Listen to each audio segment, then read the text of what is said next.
ఒక్కసారి కొమ్మూరి గోల్డ్ కి కాల్ చేయండి. తాకట్లో ఉన్న మీ బంగారాన్ని విడిపించి మార్కెట్ ప్రైస్ కి వాళ్ళు కొనుక్కుని మిగతా డబ్బులు మీకు ఇచ్చేస్తారు. జనగామ జిల్లాలో దారుణం చోటు చేసుకుంది.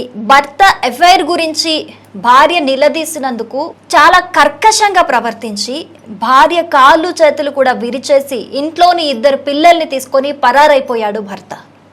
సో అసలు ఏం జరిగింది అని అంటే, జనగామ జిల్లాలోని ఓబుల కేశవపురం గ్రామంలో మనకి మహేందర్ రెడ్డి, మాధవి అనే 2 దంపతులు ఉన్నారు. వాళ్ళకి 2 పిల్లలు ఉన్నారు. అయితే మహేందర్ రెడ్డి కొన్ని రోజులు కూడా ఒక ఎఫ్ఐఆర్ రన్ చేస్తూ ఉన్నాడు. ఆ ఎఫ్ఐఆర్ గురించి మాధవికి అనుమానాలు వ్యక్తమవుతూ ఉన్నాయి.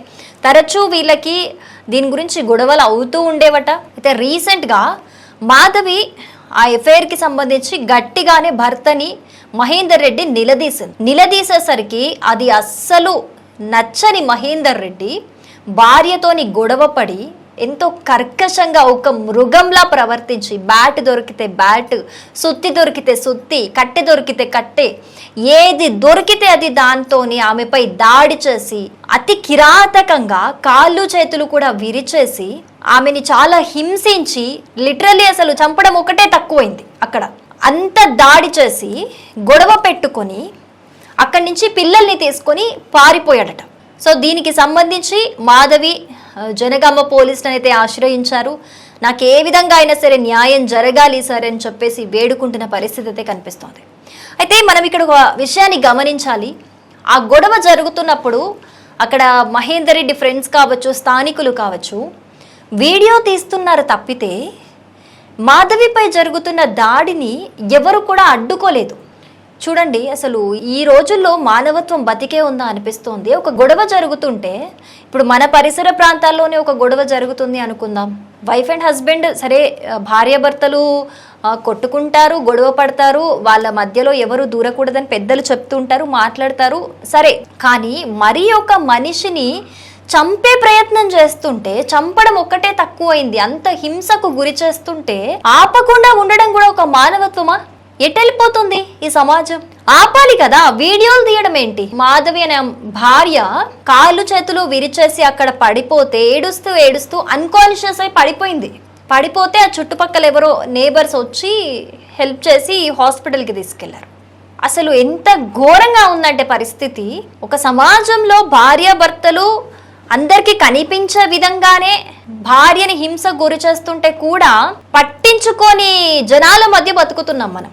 అంటే కళ్ళ ముందే ప్రాణం పోతున్నా వీడియోలు తీస్తారు తప్పితే ఎవరు కూడా చేరదీసి అడ్డుకునే ప్రయత్నం అయితే చెయ్యరు. ఇక్కడ ఇంకొక ప్రశ్న ఉత్పన్నమవుతుంది. అదేంటంటే, 2 పిల్లల్ని తీసుకొని మహేందర్ రెడ్డి పరారయ్యాడు. ఆల్రెడీ కొన్ని రోజుల నుంచి ఎఫ్ఐఆర్ రన్ చేస్తూ భార్యని మోసం చేస్తూ ఉన్నాడు.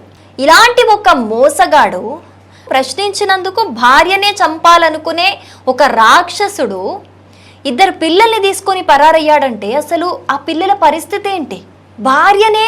భార్యతో ఇలా ప్రవర్తించాడంటే పిల్లల్ని ఏ విధంగా చూసుకోగలుగుతాడు?